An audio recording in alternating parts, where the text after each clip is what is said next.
बिस्मिल्लाहिर्रहमानिर्रहीम। अस्सलाम वालेकुम नाज़रीन, मैं काजी बिलाल हूँ और आप मेरा यूट्यूब चैनल देख रहे हैं। आपसे रिक्वेस्ट होगी कि आप मेरे चैनल को सब्सक्राइब करें और बेल आइकन पर क्लिक करें ताकि आपको मेरी लेटेस्ट जो है ना वीडियोस मिल सकें और गैर जानिबदार जो है तज्ज़िये आप तक पहुँच सकें। इस वक्त मुल्क में जो है वो सैलाब ने तबाही मचाई हुई है और ऐसे हालात हैं कि बस दिल जो है ना वो यानी कि बहुत ही दोबर है। दूसरी जानब आर्मी चीफ़ ने जो है ना वो सवात और मुख्तलिफ मुल्क के हिस्सों का दौरा किया और बड़े यानी कि उन्होंने पहली दफ़ा जो है ना वो मीडिया से बराह रास्त बात की है। ठीक है, चंद एक मीडिया थे, उसे सिलेक्टिव तो नहीं कह सकते, जो अवेलेबल थे, लेकिन वो मीडिया के ग्रुप भी जो है वो इस्लामाबाद से उनके साथ ही मेरा ख्याल गए थे। वहाँ उन्होंने बड़ी अच्छी बातें की। उन्होंने कहा ये 10 साल पहले जो यहाँ सैलाब आया था सवात में और उन्हीं जगहों पर फिर इन्होंने जो है ना वही तमीरात की। इस पर जो है उन्होंने बड़ा बरहमी का इजहार किया और कहा कि ऐसे लोगों के ख़िलाफ़ कार्रवाई होनी चाहिए। उन्होंने बड़ी ज़बरदस्त बात की कि ऐसे लोगों के ख़िलाफ़ कार्रवाई होनी चाहिए, लेकिन सवाल ये पैदा होता है करे कौन। अब आप इन सिर्फ जो होटल वहाँ गिरे हैं जिनकी वीडियोस जो है ना बड़ी वायरल हुई हैं, उनका अगर आप बैकग्राउंड देखें जाके या उस पर थोड़ा गहराई में जाएँ तो यकीनन किसी न किसी सियासी बंदे का उससे ताल्लुक़ होगा। वरना इस मुल्क में जो है सियासी या समझ लें कि बहुत सारे लोग जो हैं वो इस किस्म की जगहों पर ऐसी तमीरात कर सकते हैं। और मरी के बारे में आप देखें, सुप्रीम कोर्ट तक कहती रही, आज जाके देखें वहाँ एक सीमेंट की बिल्डिंग्स का जो है ना वो एक जाल बिछा हुआ है। तो आर्मी चीफ़ की जो तवज्जो थी बड़ी ज़बरदस्त थी। अब देखते हैं इस पर अमल होता है या नहीं होता। अगर नहीं होता तो फिर मेरा ख़्याल है कि इससे यानी कि बद इंतज़ामी की इंतहाई होगी। फिर आर्मी चीफ़ ने ये तो कह दिया कि इन लोगों के ख़िलाफ़ कार्रवाई होनी चाहिए और होनी भी चाहिए। सिर्फ वहीं नहीं बल्कि जहाँ जहाँ भी बग़ैर नक्शे के और गैर कानूनी तौर पर जो इमारतें बनी हुई हैं उनको ख़त्म करना चाहिए। लेकिन यहाँ आर्मी चीफ़ को एक और भी जानकारी देना चाहिए था कि अगर ये डैम बने होते जिनको इन सियासतदानों ने मुतनाज़ा बनाया है, बकौल पूरी दुनिया ये कहती है कि सियासतदानों ने उनको मुतनाज़ा बनाया हुआ है, अगर कालाबाग डैम या यहाँ सवाल या जहाँ से ये पानी ज़्यादा निकलता है वहीं पर अगर डैम बना लिए जाएँ तो इतनी तबाही ना बचे। और ये आर्मी चीफ़ अगर वहीं ऐलान कर देते कि 2-4 डैम अब ज़रूर बनेंगे तो मेरा नहीं ख्याल कि जो सियासतदानों पर मलबा डाला जाता है ये भी ख़त्म हो जाता। बहरहाल उनकी एक अच्छी एफ़र्ट थी, उन्होंने लोगों को भी इससे जो है हौसला हुआ और काफ़ी तादाद में आर्मी चीफ़ के कहने पर फंड्स भी इकट्ठे हुए हैं और जो कि खुशाइंद बात है।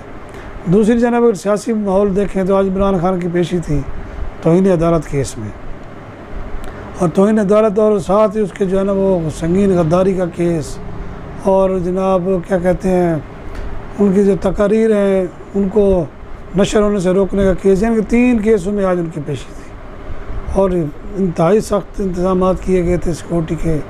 साफ ज़ाहिर जान का तहफ़्फ़ुज़ यहाँ आम आदमी को तो मिलता नहीं है, चलें इन लीडरों को ही दे दे, अच्छी बात है। तो इमरान खान को हाई कोर्ट ने एक अच्छा फ़ैसला किया है या बुरा ये तो अब वक्त बताएगा। उन्होंने मज़ीद उनको 7 दिन का टाइम दे दिया है और चीफ़ जस्टिस की ऑब्ज़रवेशन और दीगर जजेस की ऑब्ज़रवेशन ये बता रही थी कि इमरान खान को उन्होंने मौका दिया है। अगर 7 दिन में माफ़ी नहीं मांगते, क्योंकि माफ़ी के बगैर उनके पास कोई चारा नहीं है, तो फिर उनको सज़ा भी हो सकती है। अगर दानिशमंदी, क्योंकि हामिद खान उनके वकील हैं, देखते हैं वो क्या फ़ैसला करते हैं। इमरान खान ने ये तो कह दिया था कि मैं अपने अल्फाज लेने के लिए वापस लेने के तैयार हूँ लेकिन माफ़ी नहीं मांगता। अब अदालत ने उनको माफ़ी मांगने पर मजबूर कर दिया है क्योंकि इसके सिवा उनके पास कोई चारा नहीं है। और मुझे ये लगता है ऐसे ही है कि आइंदा वो कोई भी बात करते हुए 100 दफ़ा सोचा करेंगे, सोचना भी चाहिए। अच्छा, इस पर आप ये देखें कि ये नहीं कि किसी की शान में कमी हो जाएगी, लेकिन इदारों का एहतराम ज़रूर होना चाहिए। सिर्फ पार्लियामेंट एक वाहिद इदारा है जिसकी कोई एहतराम नहीं है, बाकी सारे इदारे अपना एहतराम करवाना और करना जानते हैं। ये अगर पार्लियामेंट भी सीख जाए या सियासतदान हमारे सीख जाएँ कि हमने भी अपनी इज़्ज़त करवानी है तो फिर इसी तरह जो है ना इनकी भी इज़्ज़त खुद ब खुद हो जाएगी। अब यहाँ जमहूरी निज़ाम जो है वो बिल्कुल लड़खड़ा चुका है, यानी कि उस पर ना आवाम का ट्रस्ट रहा है ना सियासतदानों का ट्रस्ट रहा है और अस्करी इदारे तो वैसे ही इनको अच्छा नहीं समझते। अब क्यों नहीं अच्छा समझते? उसकी वजह ये है कि इनको इतना हाइप क्रिएट कर दिया जाता है छोटी सी बात पर, कि इनके ख़िलाफ़ जो है जो भी उठता है, जिसके पास भी चंद मालूमात होती हैं वो फैला देता है। उनको पता है ये चाहिए क्या कर लेंगे हमारा। जबकि दूसरी जानिब अस्करी इदारे हों या अदलिया हो, उनके पास इख्तियार है, वो अपने इख्तियार का इस्तेमाल करते हैं। जो भी कोई गलत बात करता है उसको सज़ाएँ भी मिलती हैं और वो जुर्रत भी नहीं करते। अब ये सारा निज़ाम जो है, चीफ जस्टिस ने एक बड़ी अच्छी बात की कि हर इदारे को अपनी आईनी हदूद में रहना चाहिए। सब यही चाहते हैं, लेकिन आईनी हदूद की उन्होंने बात की है चीफ जस्टिस ने कि हर इदारे को आईनी हदूद में रहना चाहिए, लेकिन आईनी हदूद के लिए भी तयन करना ज़रूरी होगा। वो तयन हो चुका है आइन के मुताबिक, लेकिन आइन को कोई मानता नहीं है। जब आइन को आप नहीं मानेंगे तो फिर इस तरह के हालात रहेंगे। अभी हमें IMF से जो पैसे मिले हैं उस पर बगलें ज़रूर बचाई जा रही हैं, लेकिन आप ये देखेंगे हम पे मज़ीद एक बोझ पड़ा है। दूसरी जानिब आवाम की क़ुव्वत ख़रीद ख़त्म हो चुकी है और दिन ब दिन महंगाई में इतना ज़्यादा इजाफ़ा हो चुका है, और बिजली के बिल और दूसरे अखराजात, और इनकम बिल्कुल ज़ीरो है। इनकम बिल्कुल ज़ीरो है। प्राइवेट इदारे ख़ास तौर पर जो मीडिया से मुतल्लिक़ है, वहाँ बड़े बड़े इदारे जो है वो अपने वर्करों को तनख्वाह तक नहीं देते। अब जहाँ ये हालत हो, अरबों रुपए करोड़ों रुपए की उनकी जायदादें हैं, करोड़ों रुपए की उनकी इनकम है, लेकिन वो अपने वर्करों को तनख्वाहें नहीं देते। ऐसी हालत में बताएं आप, इनके वो एहतसाब से बाला तर हैं, उन इदारों को कोई पूछने वाला नहीं है।